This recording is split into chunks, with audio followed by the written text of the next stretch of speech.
Engine 1 from Car 1. Car 1's on scene. If they've been command, give me a CAN report.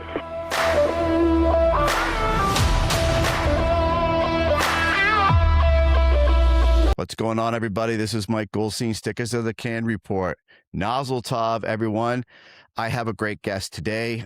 We actually met in Idaho at March Mayhem, and I have him on the show because he has such a great message, and I love what he has to talk about, and I love what he has to say, and his project that he's doing as well. So I've got Chris Johnson in the house, and man, I'm excited to hear more about you and your mission.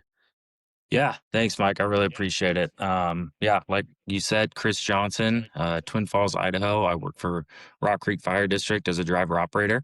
Been in the fire service. This is year 7. Married to my beautiful wife, Britton, who was at Mayhem with me, and then we've got 2 boys, Sawyer and Riker, and they actually got to join in on Mayhem too, and they absolutely loved it. That's awesome. Yeah. When I met your boy, he was so cute, so sweet. He had no fear. No, none whatsoever. Yeah. Great. Well, I'm going to give a shout out to my sponsor real quick. And then we'll jump right into what we got going with you.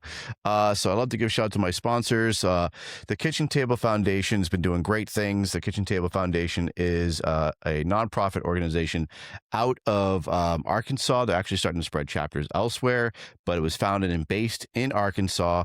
They actually just teamed up with Coors Banquet. So anytime you buy a Coors Banquet, a percentage of that goes to the organization of the Kitchen Table Foundation. So make sure you are reaching out to them. They're helping first responders and anyone alike and military to help get the things that we need in life. So awesome. I love that they're doing great things. I want to give a shout out to them. And so with that being said, we're going to jump into who you are and what you're doing, my man. Yeah, Chris Johnson, Rock Creek Fire District, like I said earlier, co-founder of 2 and 2 Out Wellness. We're based right here in Twin Falls, Idaho, and we're spreading our wings bigger than I ever thought, which is exciting to hear. Like I said, I've got a beautiful wife, Britton, 2 boys, been on the engine at Rock Creek now 7 years, and absolutely love the fire service. So that's great. So tell me about your mission, dude. Tell me how it all started. Tell me the beginning of all of this. Yeah, if we want to go back to the beginning, we're going to go back 2007, 2008. It's when a lot of the heavy is what I call it, really hit. And so a little history about me is I'm a 2nd-generation firefighter. My dad was in the fire service for 30 years, but he was medically retired back in 2008 due to some health issues, and there was a lot of unknowns going on back then. I was a senior in high school and thought I could, take the world on my own and just take the bull by the horn, so to speak.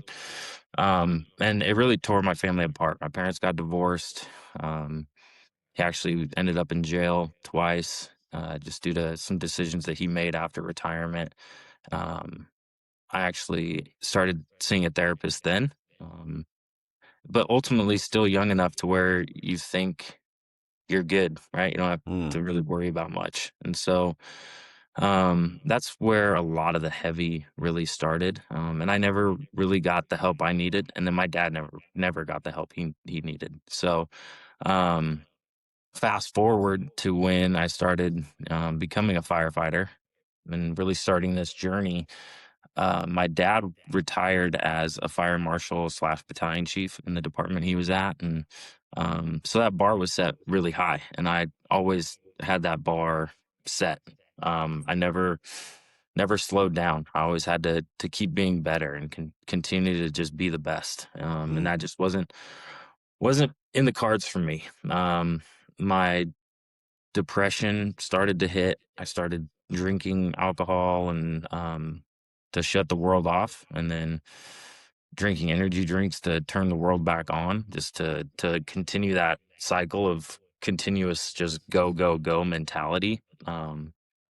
And it ultimately led to depression, anxiety, and suicidal ideations, which is super heavy for me. But yeah, ultimately what I found out was that my trauma was based back in 07, 08. And then I just never handled it appropriately.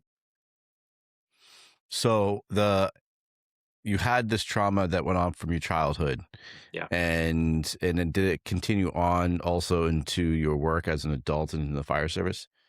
Yeah, I mean, so in the fire service, I work with great guys, right? The department's phenomenal. So, um, but I would always set that bar to be better than the next guy and be better than the next guy and always be first to do dishes and first to do laundry and wash rigs and I was just tearing myself apart, right? And so ultimately, it led me to, like I said, the suicidal ideations, the depression, no self-worth. And I'll just get right into it. On March 20th of 2024, my deputy chief called me. I was out at one of our outlying stations, doing truck checks, and he calls and he's like, "Hey, you available to do some street school?" And still feeling like I could conquer the world. I was like, "Yeah, chief, let's knock it out." And not knowing what a street school is, right? But ultimately, he gives you an address, and you just run to that address in his command rig. Show him that you know your district, right? Something every firefighter should know. Um, and he picked me up that day, and before we even pulled out of the station, he goes, "Hey, we're worried about you." Mm, And those words just opened up the floodgates, and tears just ran down my face. wow. I felt shame. I felt guilt. I felt like I got caught, like the mask of perfection that I was wearing broke. Um, and really the unknown from there, right? Just like what happens next. So it was a heavy day, and little did I know the day had just begun. So When he asked you that,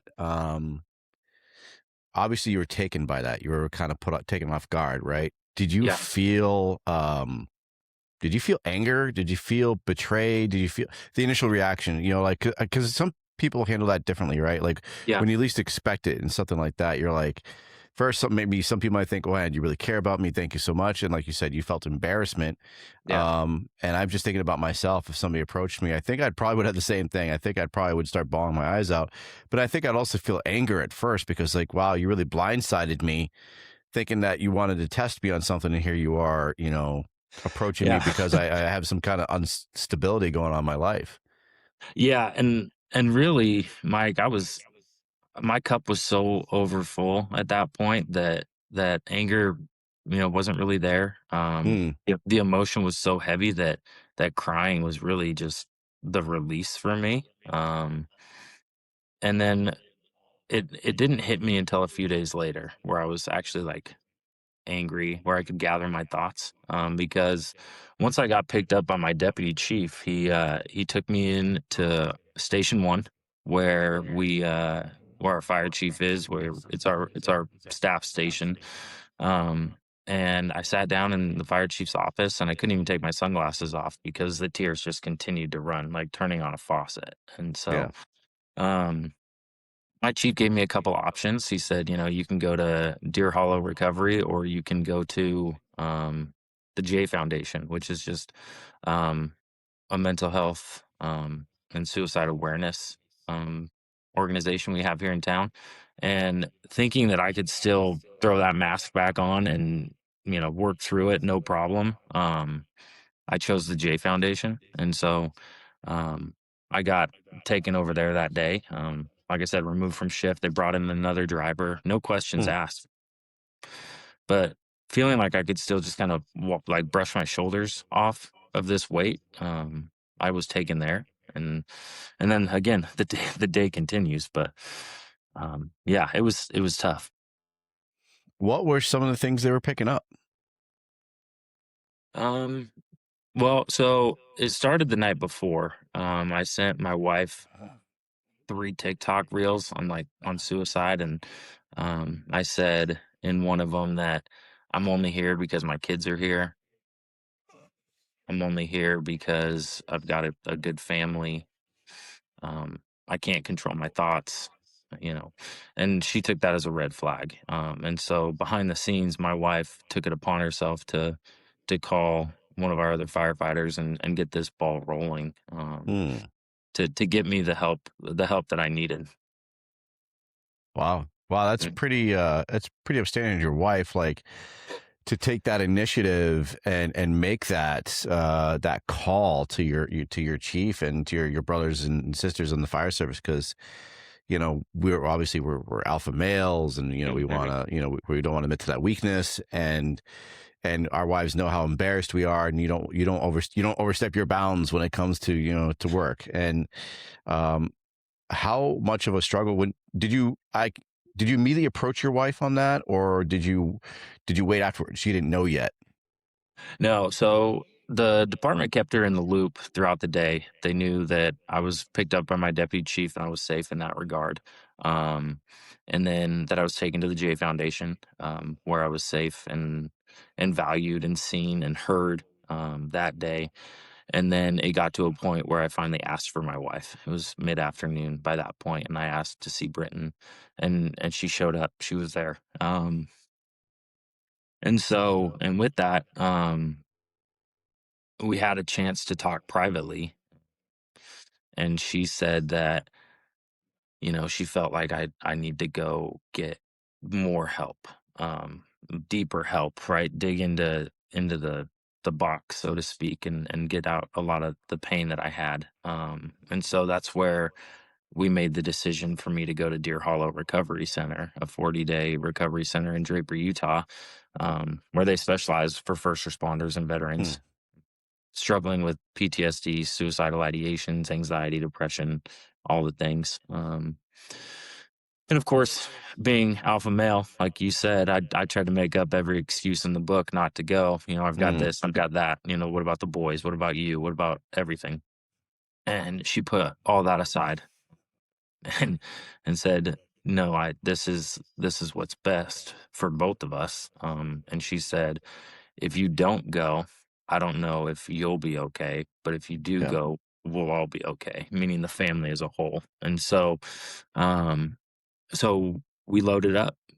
She packed my bag for me. I stayed at the J Foundation, uh, again, supported, seen. And then my best friend Dylan Baker and my deputy chief Ron Aguirre and my wife drove me that same day down to Draper, Utah. So the same day I was removed from shift, I was admitted into a 40-day recovery program.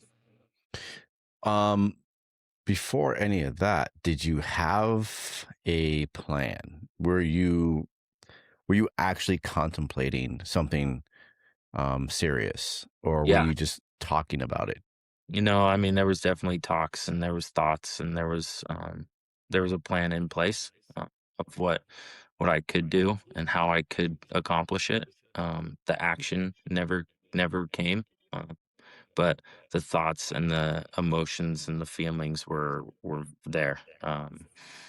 And I don't know if I would have gotten off shift, I can't honestly say that this podcast would be here. So, Mm, wow. it was heavy, and the Yeah. weight was heavy. So the actions of my wife, the actions of my department, the moves that they made, were life saving, just to say it bluntly. So you said you like had plans, and you talked about it a lot. But when you said you talked about it, was it in the presence of your wife? Like, I'm just curious, like, was it a Sure. long process? And when you were thinking about this, were you thinking about like, well, the world's just gonna be better off without me, and this is why I want to do this? Or was it more pain and like, I don't want to be in pain anymore? Yeah, yeah. For me, it was more pain, more personal than the world will be better off without me. It was Because it you're was right. Because there's those two. Because there's a lot of people that have that in their mindset. Like, you know what? I'm a burden on everybody else. I'm a burden on my own self. I'm tired of feeling like this. I think the world would just be better off without me. And they Yeah. have that in their mindset, right? Or, they'll be sorry. That kind of thing as well. Like, you know what? They're all been mistreating me. You know what I'll do? I'll do this, and then they're going to be sorry. This with me taking my own life, they're now going to be forever sorry that they ever wronged me, or made me feel this way. Yeah, yeah, great question. And now that you use the word burden, I actually had a therapy session a week before going into Deer Hollow, and I remember sharing with her, "I'm tired of being people's burden." Mm, So there was that weight, and she wasn't my current therapist. She was more of a fill-in therapist at the time, and really just feeling like I couldn't share my pain with people. Very personal person when it comes to my story and what I've sure. gone through, and of course that's changed over the last 2 years. But I was raised to never share, what you have going on, right? You carry that, you wear it, and you Yeah. push through. And those times are changing, right? And I appreciate the time at Deer Hollow that got me to that point, and the growth that I've had since then. But yeah, it was more the burden aspect, and then again the pain and the trauma that I hadn't dealt with, um, in the best ways, right? Um, and just feeling like all of that was starting to just continue to like fill that backpack full of rocks that I was carrying, and it was just that time, I just felt like it was time to end it all. And that pain that you said you were carrying, that all was stemming a lot from your childhood, or is it Yeah. more stuff that you saw at work? Yeah, a lot of it wasn't work related. It was more from the 2007, 2008 trauma of my dad. Hmm. Digging deep in the time that I was at Deer Hollow. It was actually my birthday, March 25th of 2024, and I stood in front of the group of people that were there, and you do what's called your trauma timeline, and you break it up into 5-year increments, Hmm. and you share everything that was ever traumatic to you, whatever it may have been, right? To a point where, um, when you're doing it in front of the group, you're also doing it in front of clinicians and therapists, right? And um, they ask you what you're feeling at the time and the emotions that you've got and everything, and they're reading your body language and everything. And the biggest traumatic aspects of my life were 2007, 2008, and that's where most of it stemmed from. Wow. And so obviously your family never really saw that either. When you were obviously when you were a child and growing up, like was there any ever kind of hints that you were still battling this as adolescents and then into your 20s and so forth? No, like I said, I used to wear a really good mask. I could mask my Mm, emotions really, really well. And it was my second day at Deer Hollow when my therapist pulls out this paper mache mask and he shows it to me and he's like, "Okay, this is you, right? On the outside, everything's butterflies and rainbows. You're positive, you're energetic, you're outgoing, everything's great." mm, He's like, "But on the inside, you're broken. Lightning bolts, squiggly lines, thunderstorms, things like that." He goes, "This is you." And like it finally put into perspective of like, holy crap. Like I've been wearing this mask and not sharing anything with anybody yeah. or getting the help, right? Like, and even if you were to talk to my therapist now, who was my therapist, before Deer Hollow, before she got in an accident, she said that it was like she couldn't peel back the layers of the onion, like, it was just all surface level, Yeah. and now she's like, "You're deep in the onion." Like, she goes, "This whatever Deer Hollow did is phenomenal for you." To the point where, I mean, I'm sharing my story here, right? Yeah. And hoping to support other firefighters and their spouses. Yeah, and it's so important to be able to do that, and that takes a lot of courage and a lot of strength, man, to open up and to have thousands of people um, to hear that and to talk about that dark times, and it's great that you're doing that because it's therapeutic. I think for one, it's kind of like why part of it is why I started my platform is I needed to talk, I needed to get things out. Work was a struggle, every day was just like, kind of the same mindset. Why am I here? Why am I doing this? What's the point of all of it? And then I started talking about those things that really opened up, and it helped really to ease some pain that I was going through. And the childhood trauma, definitely, man. Like, there's little things that definitely trigger you in life, and then as you go into adulthood, like just being able, just trying to, like you said, wear that mask, and everything's cool. Everything's copacetic. I got no problems in life. But then one thing I'm imagining has triggered you to that point where then you obviously people said, "Yeah, man, we see it, and you're gonna need help." Was there things at work that was starting to make it worse, like a trigger, and that's why you started having more stronger feelings? Yeah, I mean, ultimately, it gets broken down like this. So, my dad was in the fire service, very well respected in the fire service, and I was following in those footsteps, right? And then ultimately, then my brother and I, so I've got an older brother, and then with my wife and I have two boys, right? So I started to feel like I was mirroring those aspects of my dad, and I started to get those fears of, if I continue on with this path of becoming a firefighter, which I absolutely love, Mm, um, am I going to end up like my dad? Am I going to end up worse than my dad? And then, of course, you add in the calls. You can say they don't bother you, but they do, right? We all run them. yeah. And I wasn't allowing myself to do anything for myself. I was always doing everything for everybody else. Just giving, right? And and ultimately, between feeling like I was falling into the same line or same type of person as my dad, and not having that relationship with him or really anyone to talk to or even allowing anyone in to talk to him. Um, but then just again, having, you know, again, the weight of the job, it adds up. It does. And it does. I don't care if there can be anyone out there that says the job doesn't bother them. The job bothers everybody in Yeah. some degree. Right. And so, the weight just added up, right? And then everything about being a father and a husband, the mortgage, the bills, the sports, the coaching events, you just add it up. And if you're not taking care of yourself, how can you ultimately help others? Yeah. And when you went through the recovery part of it, Sure. what is the recovery? Because I think when people think of recovery, think of addiction, right? That Yeah. you're going through the steps of overcoming some type of addiction in life.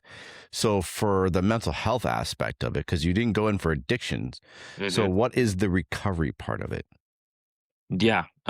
So I'll just kind of lay out a day in the life at Deer Hollow. Um, so every morning you wake up and they're big on physical activity. They feel like physical activity can help rewire the brain and help you heal. So you would go to the gym every morning Hmm. for about an hour. They'd take you off site. You go to the gym, you work out, and you could work out however you want. You could walk on the treadmill, you could bike, you could lift weights, whatever felt right for you. Um, and then you come home, you get ready, you have breakfast, and then you go to what's called the pain box. They call it the pain box because you ultimately are digging Mm, into your box, your deepest pains, your traumas, and you're working through them. And then you're in group therapy for 4 hours that morning, from learning different modalities to help you work through triggers and set boundaries and ultimately just teach you how to be the best you, right? They teach that like you have different parts of who you are. So like I've got my dad part, I've got my husband part, I've got my firefighter part, I've got my anxiety part, I've got a playmaker part that literally plays stories in his head of how things are going to turn out. And that one's my biggest battle all the time. Like I have to tell that one to sit back every now and again. mm, Just hey, let me just be me, right? Let me just enjoy the moment. And so you'd be in the group therapy for 4 hours, learning different things. You break for lunch, and then you're back in there for 4 hours, back in the pain box. And it could be yoga at that point. It could be Wim Hof breathing method. It could be bringing out your inner child and just doing a dance class and just having fun with it, hmm like getting to just laugh and be a human, right?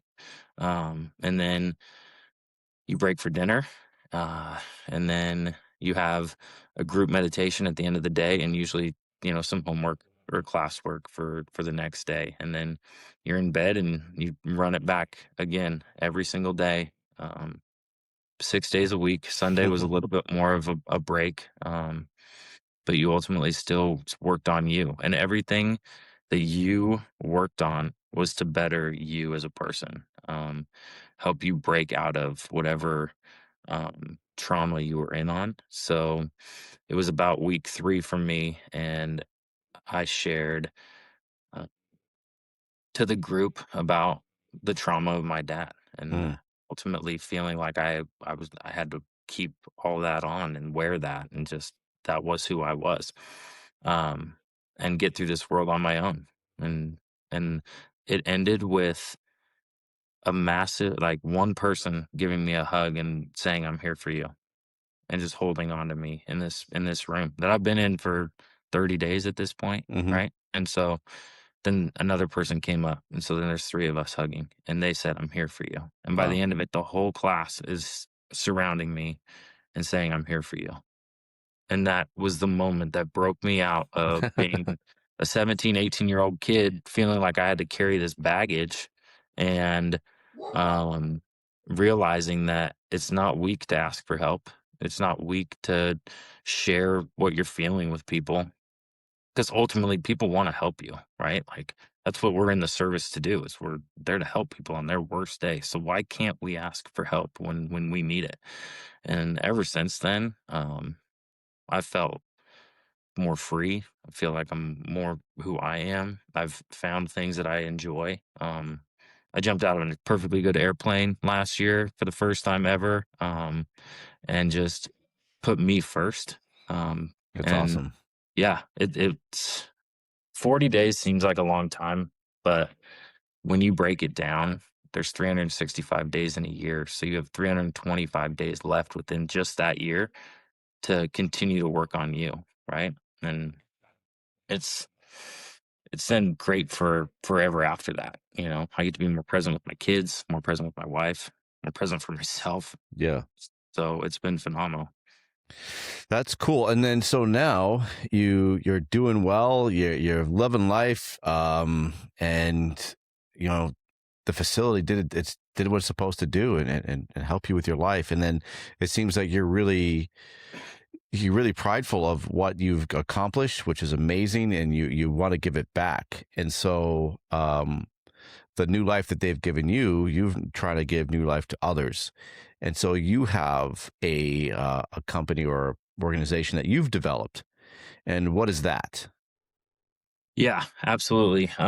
So my wife was big on how the first responder gets a ton of support, and we do, and it's phenomenal the support that we get. But she was kind of always in my ear of like, what about the spouses? Hmm. Where do the spouses come in on this? Like, how do we support the spouses?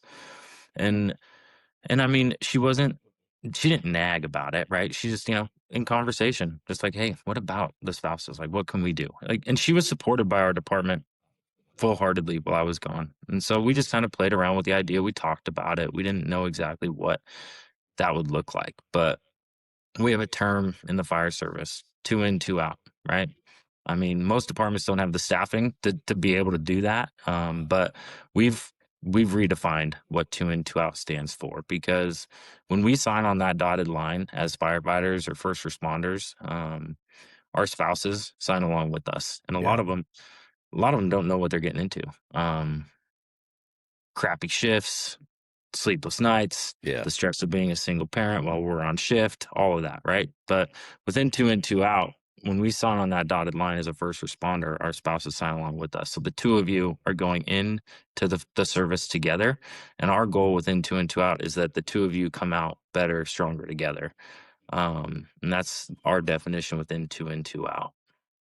That's great. I'm going to bring up the website, and so Yeah. that other people can see it as well, so we can see what you're talking about here. So here we go. Yeah. So here's the website. So we have 2 in, 2 out, Yep. and so you offer. It's not just sit down therapy. You offer some Yep. other services as well. So Yeah. as we're looking at this, what do you offer? Yeah, absolutely. So within our own organization, at Rock Creek, we were able to get a sauna donated, to our firehouse. Actually, that sauna right there. It They only made us pay the shipping, which was $348. And I actually called my mom that day, and she covered it. And so that sauna was Thanks, donated. Mom. Yeah, exactly. Shout out to moms. Always there to support us no matter how old we get. Um, and then cold plunge. Yeah, if you keep scrolling, we were able to throw in cold plunges, which again, you have to be a little crazy to get into those bad boys, but they're Mm, phenomenal. The best thing that we've found with cold plunges is it actually teaches your mind to stay calm within a safe environment because it shocks your body. And it teaches you to take those slow, deep breaths and realize you're safe within that. So when we go on these traumatic calls, it allows your nervous system to take those deep breaths and realize, like, hey, you're safe, do your Yeah. job, work through it, and then come out. And then red light therapy. This is the most non-invasive one. It doesn't touch you, which is the best part.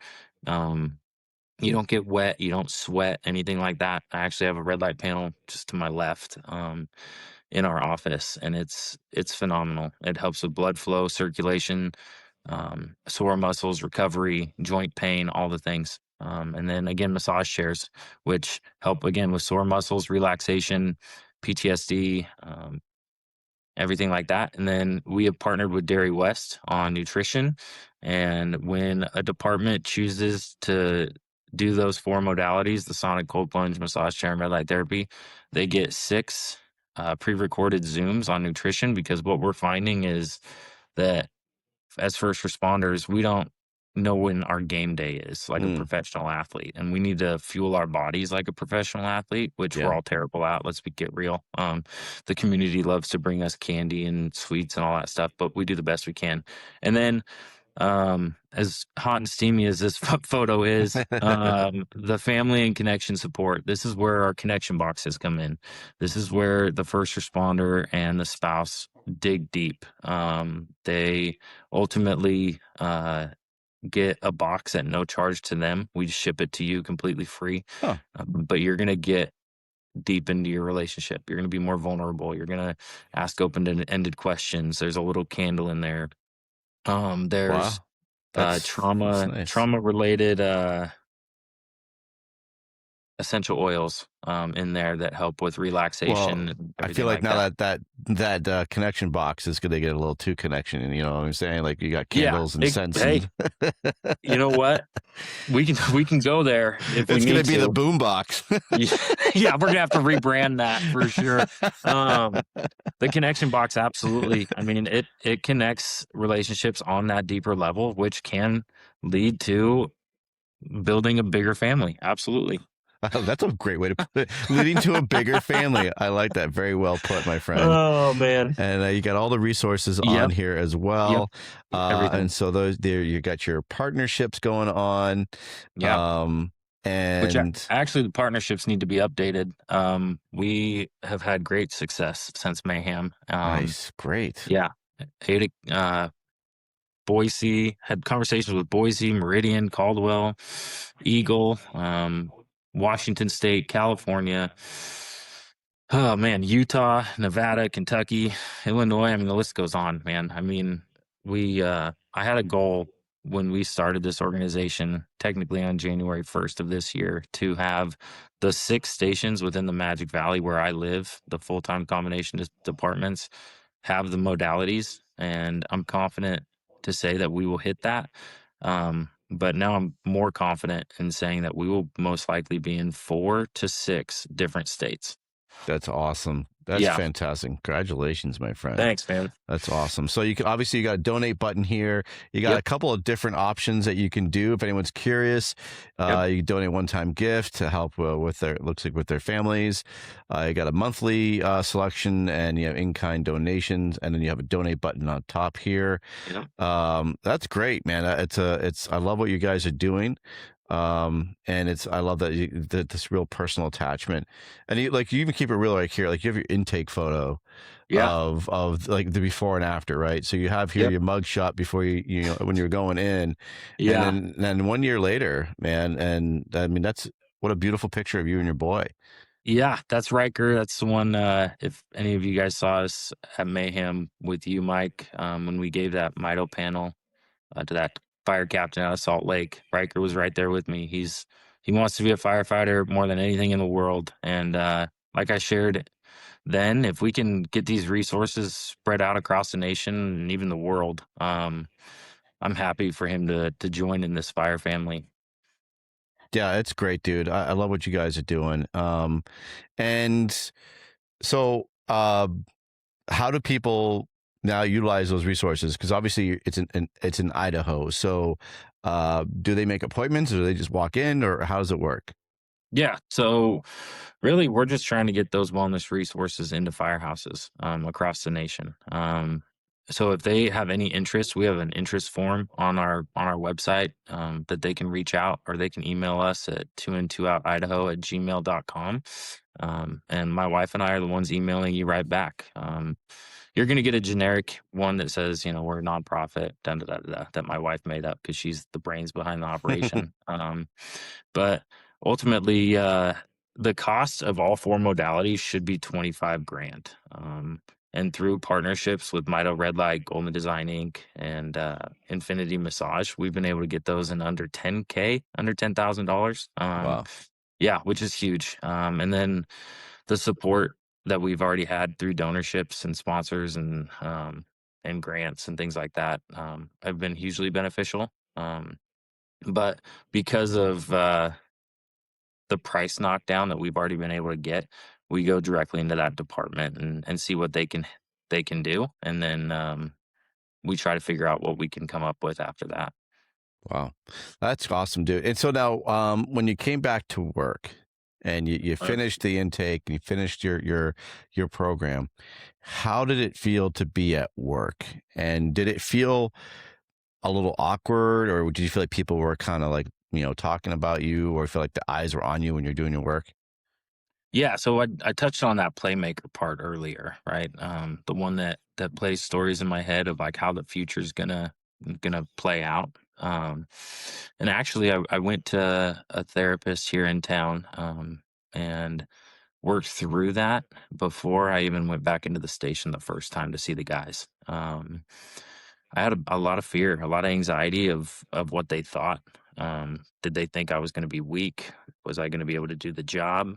Um, all of that, and Mm, those thoughts were completely wrong. Like the support that I had from our guys and our staff and the chiefs was phenomenal. I met with my chiefs for lunch before I made the decision to go back on duty. And I asked them straight up, I said, "Do you guys have any fears or worries of me getting back on the engine?" And they both looked me straight in the eye and they said, "Absolutely not. Like, let's get you back when you're ready. Let's go." And so, just to have that support gave me that confidence of that I could still do the job. I haven't met with my captain one on one for lunch before I went back. mm, Uh, Set expectations for him. He set expectations for me. And I told him, I said, there may be a time where I come to you and like, hey, I need a break. Like, you good if I go do, one of my worksheets or whatever, I need to do to regroup after a call because, I hadn't run a call in almost 60 days. And so it was one of those things where he's like, yeah, dude, you just got to communicate, right? Be yeah, open, and so going back on the engine was ultimately refreshing because I love being a firefighter. I love the job, but if I can't take care of me, then how am I supposed to take care of other people on their worst day? And yeah. so that's where these four modalities came in. When I came home from Deer Hollow, before my wife even let me walk in our own front door, she walked me into IT 83 Fitness here in Twin Falls, and she introduced me to the four modalities that we have in our station today, Hmm, and I've used them religiously um, hmm, since being out of Deer Hollow off duty, right? yeah, And so it was one of those things that it just ultimately continued my journey of healing. And we're never 100% fixed. Like every circumstance that you come out of in life has its ups and downs, ebbs and flows, right? It's ultimately how you react to it and how your brain is wired and the traumas that you've had in the past and how you work through those to bring you out of them. Do you talk about this within your department? Like, do you do any presentations of what you've gone through, or anything? Do you do anything like that in your neck of the woods to for people in your area to understand like it's okay to talk about these things and to seek help before it starts getting too late? Yeah, I've been open within my own community about what I've done. I've done a few speaking engagements here in town. I've now become a certified peer support, where we built a peer support team within our organization. Um, I've shared my story one on one with people. Um, I've shared. my journey in Firehouse Magazine with us building our wellness room in Rock Creek, and then I actually just submitted before this my first like submission, whatever. I mean, I don't even know what they're called to present at a wellness conference in Portland. Oh, So nice. That's great. yeah, so I'm gonna try it. We'll see what happens. That's So right. Get out of that comfort zone and try something new. yeah, one of my mentors had me pick a word for 2026, and I chose the word openness. I define it as the man's version of vulnerability, and so I'm really trying to be open with my journey, and if it helps one person, or one person chooses to try a massage chair or red light or cold plunge or anything, or call that person that may be on their mind to get the help that they need, then it's a win for me.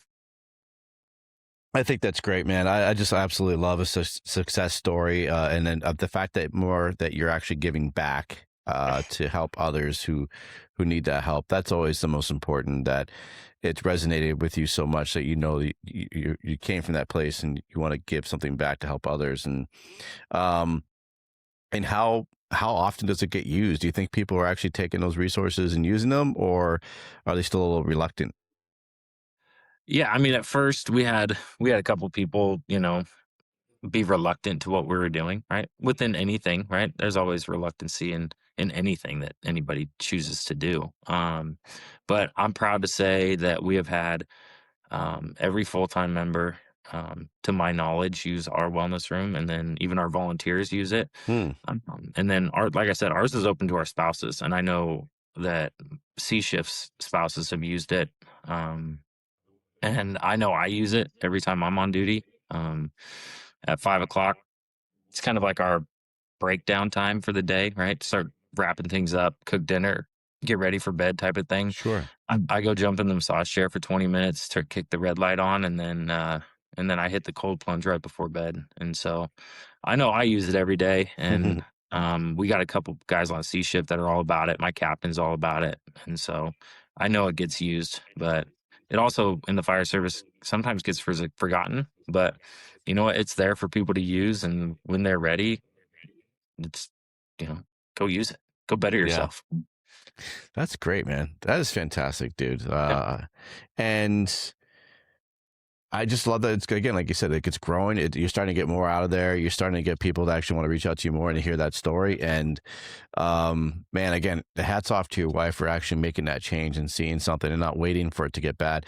And man, it's such an important topic, that I've said it before. I'm just always curious that there's something going on that we're not really touching on for the suicides in our service, in our field of work, that I don't think it's just the calls. I don't know about you, but for me, the calls don't really, like, I'm able to compartmentalize them. Like, I know it's Mhm. not personal. I know that when I see a traumatic death, or just a bad environment, things like that. When we go into these horrible homes that have, deplorable conditions and kids are suffering, it's definitely still traumatic. And but I'm able to turn my brain off and know that's not my life. And then if someone calls me a name or, wants to come at me, it's not personal. It's just they're under extreme duress, and, they're just lashing out because they got nowhere else to lash it out to.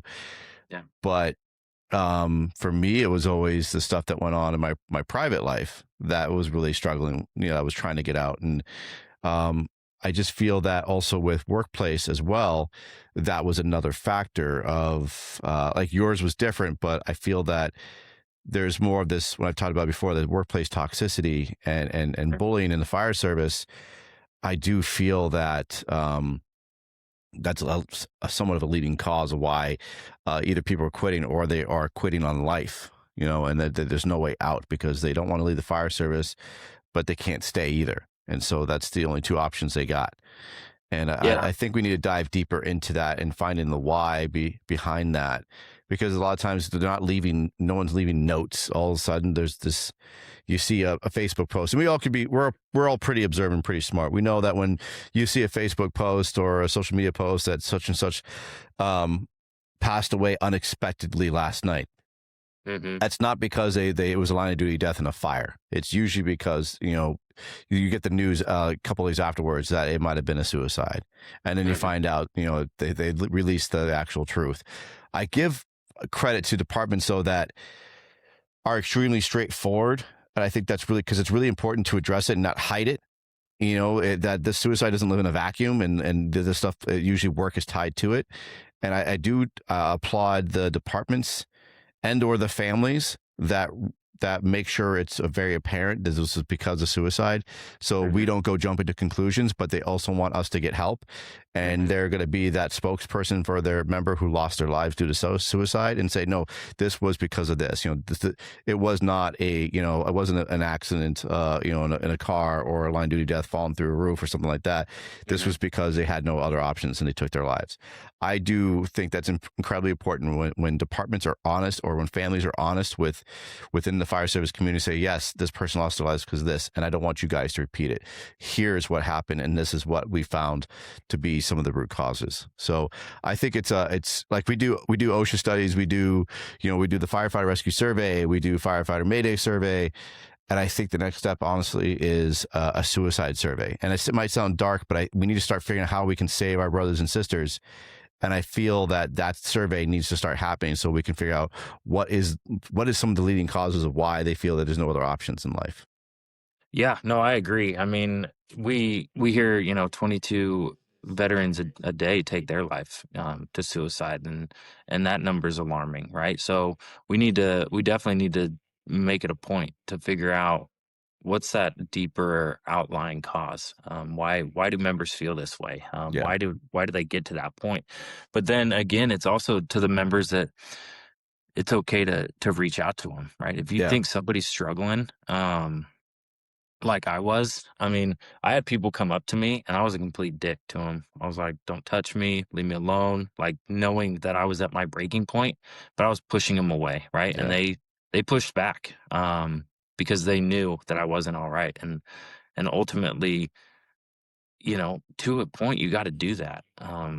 Be there for your members, right? If somebody comes in and they're not acting their normal self, or maybe a little bit too energetic for that day or whatever, pull them aside, do a one-on-one with them, check in with them, right? But ultimately, don't be afraid to just kind of, I don't want to say call them out, but check in on 'em, ask them what's going on at home, ask them how they're doing, get to know them personally.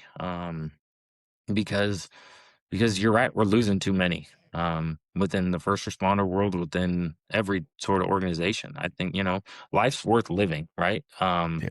And people need to know that it's okay to ask for help.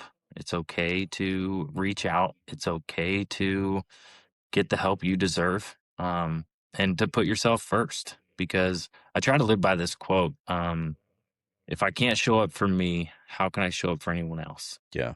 And ultimately, that's why, giving myself some time in the morning before my boys wake up, allowing myself to meditate, allowing myself to read, allowing myself to do something I enjoy before the day gets out of hand, because everybody's day then gets out of hand. You got bills to pay, you got grocery stores, you got practice, you got this, you got that. And really, make 10 or 20 minutes for yourself. But like you said, man, people need to realize that there's a problem, and culture can definitely be a thing. The culture in the fire service and how you treat people can definitely change how they feel about themselves, right? So just be a kind person, be respectful, say good morning to people, ask them how they're doing, can change somebody's outlook on life. Absolutely. And I've said it before, is that I think if you just know that something's wrong with somebody, they seem off, just to ask them. And honestly, probably the reaction might be either immense gratitude, or they might lash out at you real quick and with anger, but it's not towards you. It's just because they had it bottled up, and then they're going to unload.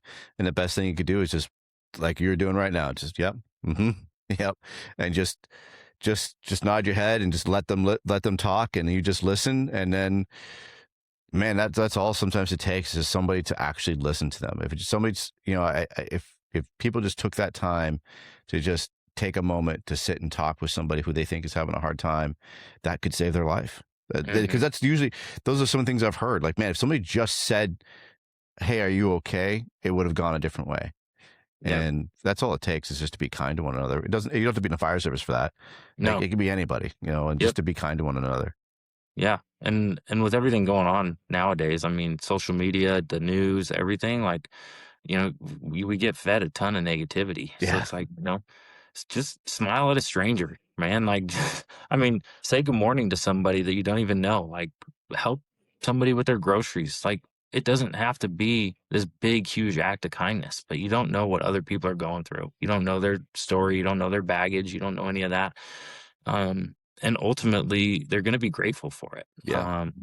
My boys and I, and it brings up a good story on how you can make someone's day. My boys and I last night, we went to Chick-fil-A for dinner, and this guy came in with a phenomenal mustache, dude. I mean, dude, it was great. It was one of those, like, man, like, if you're not a firefighter, you should be. And my oldest and my youngest, like, just like, were like, "Dad, check out this dude's mustache." I said, "Guys, go compliment him on it. Go tell him that you like his mustache." And so they walked over there, 7 and 4 years old, nervous as can be, right? But and this guy was having a conversation with his wife, and my boy's like, "We really like your mustache." And the smile on his face, the joy, right? That they were just kind to him, right? Yeah. Gave him a compliment on a mustache, dude. Like, come on. Like, you can just say good morning to somebody. You can shake somebody's hand. Thank a veteran. I mean, it doesn't have to be huge, but I mean, and then going back to what you said on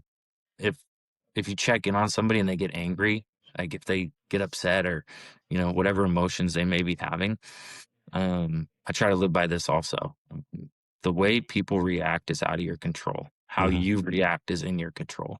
And so, if somebody reacts angrily or pushes you away or whatever, like that's their thing, right? That's on them. You put out that effort, you tried, maybe planted a seed that you're there for them, and you may be that one that they call when they're at that point, when they're at that breaking point. So just know that being a kind person and reaching out to people, it's a good thing, right? Just shoot them a text. Yeah. Yeah, like, we're on our phones all the time. Like, if somebody pops across your head and you're thinking about somebody, shoot them a text. Tell them you're thinking of them. It could bring a smile to their face, and it could save their life. You don't know, right? You don't know what they're going through. 100%. It lights me up when I get texts from my friends, and just random texts of, "Hey, I'm thinking about you. How you doing? Yeah. You're doing great," or just those random things. Because, man, that, like you said, that could be the one thing that just lights their day up, and that's going to get them through some hard times. Just hearing from a Yeah. random person with a random text of, "Hey, man, you're doing great. I love you." I loved it. I love getting those. I love sending those. I send them to my friends all the time. I'm Yep. always texting them saying, "Hey, I'm just thinking about you. Thank you so much for being my friend. I love you." Yep. And, sometimes I get a message back like, "You have no idea how much I appreciate that." And it was literally just 3 words. So Yeah. it goes a long way. Man, I really do appreciate this conversation, Chris. It has been fantastic. I appreciate you being so open and honest, and what you're doing to help others through your struggles in life and now your success in life, and your company of 2 In, 2 Out, giving back to us and anybody who's struggling with mental health. It means a lot. Yeah, Mike, I appreciate your time, man. Thanks for uh, being a part of Mayhem. Thanks for being there. I'm big on people's paths crossed for a reason. And wanting to hear my story, hear my journey, what I've gone through, and coming out the other side. And if people make it to the end of this podcast, at however long we've been on, there's there's a lot of pain in life, right? But you know, once you get the help that we all deserve, the life ahead of you is phenomenal. Like, Yeah. and ultimately, the 40 days that I was gone is a glimpse into what I've already gotten to do for the 2 years that I've been home. So, and the life I've gotten to live, I feel like the last 2 years of my life has been more fulfilling than the 34 that I had before. Wow. Yeah, it's crazy. That's So amazing. yeah, again, like I said, a while back, if you can't show up for you, how can you show up for anyone else? So put yourself first. do something you enjoy. Take time for you, whatever that looks like, and reach out to somebody you care about. Shoot them a text, let them know you're thinking of them, and just be kind to one another. That's it, man. It really is. It's be kind to one another, and like you said, it's not that difficult. It literally just takes seconds, and Yeah. I love the message, and I'm so happy that you're giving back to people and making sure that they've got the resources that they need. The holistic approach, I think, is fantastic. I love the cold water and the red light therapy and the saunas and the connection / boombox. I think Yeah, man. I think it's great, dude. But no, I really do. I appreciate it. And since we're on that topic of helping one another, I always love to give a shout out to with Next Rung, Blake Stennett, and what he's done to help first responders. And it's a nonprofit organization as well. And they have a 24/7 call center. So if anyone ever needs any help, please give them a call or a text. You can text support to 833-698-7864. You can get your help right there. They'll get it back to you. They'll text you right back, or you can call them. And they're going to help you out. They're going to get resources available in your area. If you're not sure where to go, they will find places for you to go. They'll help you book that appointment. Or if you just need to talk for 5 to 3 hours, they'll be there to talk with you. They always have somebody on those phones to help you. They got people actually on call that they take shifts. So they're there ready to rock, ready to help you out. So my hat's off to Next Rung. I always love what they're doing. You can also find them, honestly, a lot of conferences they go to, and they're always there making an appearance to make sure that people are getting the help that they need.